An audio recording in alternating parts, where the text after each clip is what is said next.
What is up, Snarf Gang? It's your boy Snarf Brownie, and today I will be reviewing the Batman DC Showcase. This collects the new look Batman in the Silver Age, and fun fact, it's the series that inspired the '60s Batman show, the live action one that's like super campy. If you know about the Batman '66 comics that are out now, it's from that show, like same style. Anyway, this is in the Silver Age of Batman, and the reason why was it collected here? Because it doesn't start at like right when the Silver Age started necessarily. This yellow ring around Batman's symbol ushered in the new look Batman, which was a new writing team going over Batman because the sales were declining. And they decided to go back to Batman's roots because around this time, a lot of the stories were more like sci-fi and stuff like that because the sci-fi boom of the Silver Age. So they really went back to Batman's roots with more like crime solving, deadly traps for him to get out of, mysteries, stuff like that.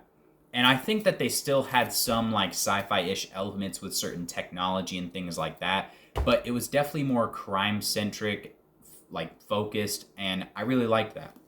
Unfortunately, if you're getting this, it's going to be all in black and white because the DC showcases are all in black and white. But let's look at some of that classic art.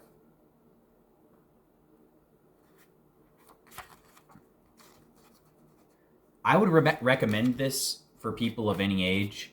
However, they do use like words in a much older context that nowadays wouldn't necessarily like be an acceptable term to use for something like meant for kids. What I mean by this, well, there's one issue where I don't even remember which number it was, but on the cover, Batman is about to be trampled by an elephant, and Robin is, trying to steer the elephant away. Pretty goofy cover, but at one point in the story, like when that actual scene happens and he miraculously gets out of it, he's like, that's weird that the elephants charged us. Elephants don't usually get aggressive around humans unless they were molested.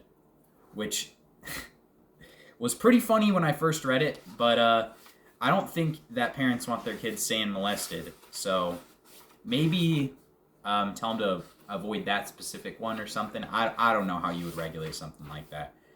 But whenever you read Silver Age comics, that's just something you can expect to be in there is a few weird phrases like that every now and then. The older and older comics get, the weirder the phrases get. I really like this book, though. I'm not gonna lie.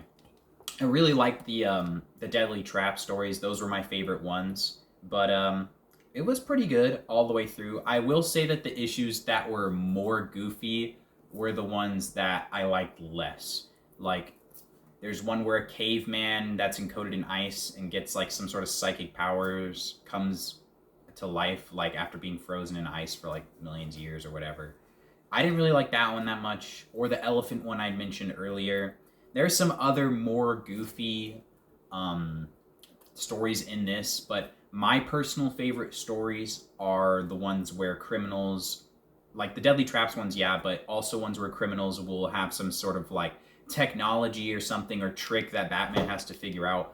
Also, this is the first time in this Silver Age, like, New Look Batman run since the Golden Age where a lot of Batman's most famous rogues gallery made their second appearance. Because back in the day, in the Golden Age, whenever a character like the Penguin or the Joker or like Two-Face or something showed up, they would show up for like maybe 1 to 3 issues, and then you just wouldn't see them again for decades. And the Batman writers on New Look Batman decided, let's bring some of those older guys back and give them some stories. And Joker has a couple of stories in this. The Penguin has a couple. I don't remember every single Rogue Gallery villain that's in it, but those are the two main ones I saw in here. In terms of art, it's very simplistic art. Very simplistic Silver Age art.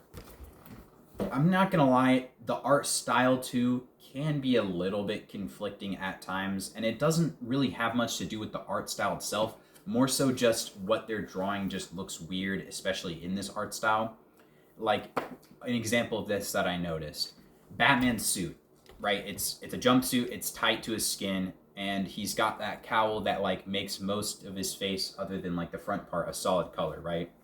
And then you have all of these other characters that are human characters, and they have like detailed creases on their faces, and their clothes are crinkled. And then you just have this guy with no clothes crinkle, like no real face detail. It's a very simplistic like face compared to the other ones. He looks out of place in a lot of panels, I will say.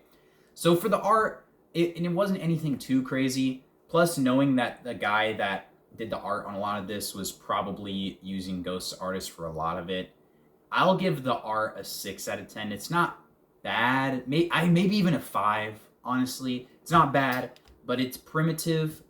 But it is consistent, I will say. You don't see anything like art mistakes, really, so much in this. It's more just like the consistent quality of art. And it does have its charm to it, so I wouldn't knock the art too bad. It's fine art.